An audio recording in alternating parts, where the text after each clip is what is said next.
पहलगामला झालेली दुर्दैवी घटना आणि त्याच्या पार्श्वभूमीवर आपण सगळेजण साक्षीदार आहात. खरं म्हणजे अतिशय दुर्दैवी घटना घडली. त्यामध्ये जे शहीद झाले ते बेकसूर जे निरपराध पर्यटक होते त्यांना मी श्रद्धांजली अर्पण केलेली आहे आणि या भ्याड हल्ल्याचा मी निषेधही केलेला आहे. खऱ्या अर्थाने तिथले जे महाराष्ट्रातले लोक होते ते फोन करत होते आणि सकाळपासून परवाच संध्याकाळी त्या ठिकाणी खासदार डॉक्टर पोहोचली होती आणि ते त्या वेगवेगळ्या ग्रुप जे महाराष्ट्रातून गेले होते त्यांच्याशी माझं बोलणं करून देत होते. परंतु मला देखील त्यांच्याशी फक्त बोलून त्यांना जी काही तिथे एक भीतीचं वातावरण निर्माण झालं होतं आणि म्हणून मी स्वतः तिथे गेलो.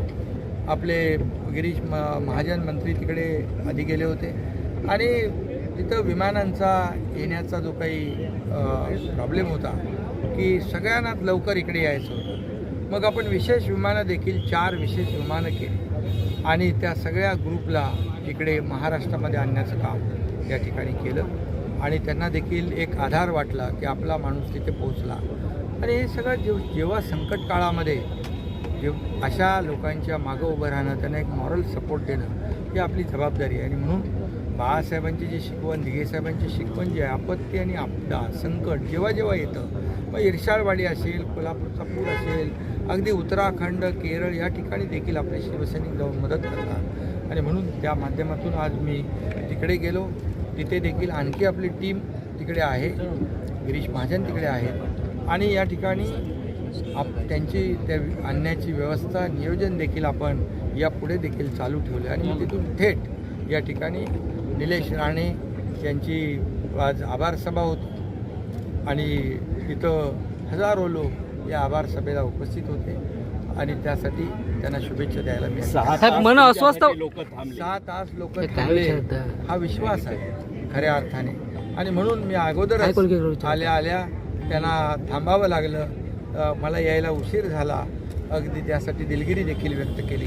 आणि म्हणून त्या कोकणातला माणूस जो आहे अतिशय प्रेमळ आहे, शिवसेनेवर प्रेम करणार आहे, बाळासाहेबांवर प्रेम करणार. बाळासाहेबांनी देखील कोकणावर प्रेम केलं आणि म्हणूनच या ठिकाणी मी आज त्यांना भेटायला आणि त्यांना शुभेच्छा द्यायला. मन अस्वस्थ झालं म्हणून तुम्ही केलेल्या हल्ल्यानंतर सर्वपक्षीय बैठक आयोजित करण्यात आली होती, मात्र याकडे उबाटा पक्षाने पाठ फिरवलेले कसं पाहता? बघा ना, हेच तर मग राष्ट्रप्रेम आहे, हेच देशप्रेम आहे, हे महाराष्ट्र प्रेम आहे. हे सगळं बाळासाहेबांचा नकली आवाज काढणाऱ्या लोकांकडून काय अपेक्षा धरणार? आणि म्हणून या अशा प्रकारच्या हा जो पहलगामचा हल्ला आहे हा कुठल्या व्यक्तीवर नाही, हा देशावर झालेला हल्ला, देशवासियांवर झालेला हल्ला आहे. आणि म्हणून या पाकिस्तानला चोख उत्तर देणं, जशाच तसं उत्तर देणं, खून का बदला खून से लेणं. आणि म्हणून हे सुरू केले आदरणीय प्रधानमंत्री मोदयांनी. त्यांचे जे काही सुरुवात केली त्यांच्या भाषणामधून देखील सांगितलं, कल्पना म्हणजे आपल्या विचाराच्या पलीकडे जाऊन त्याला पाकिस्तानला धडा शिकवला जाईल.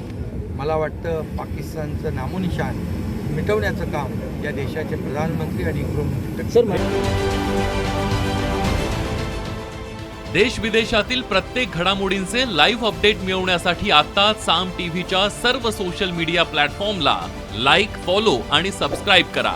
तसंच सर्व नोटिफिकेशनसाठी बेल आयकॉन प्रेस करायला विसरू नका.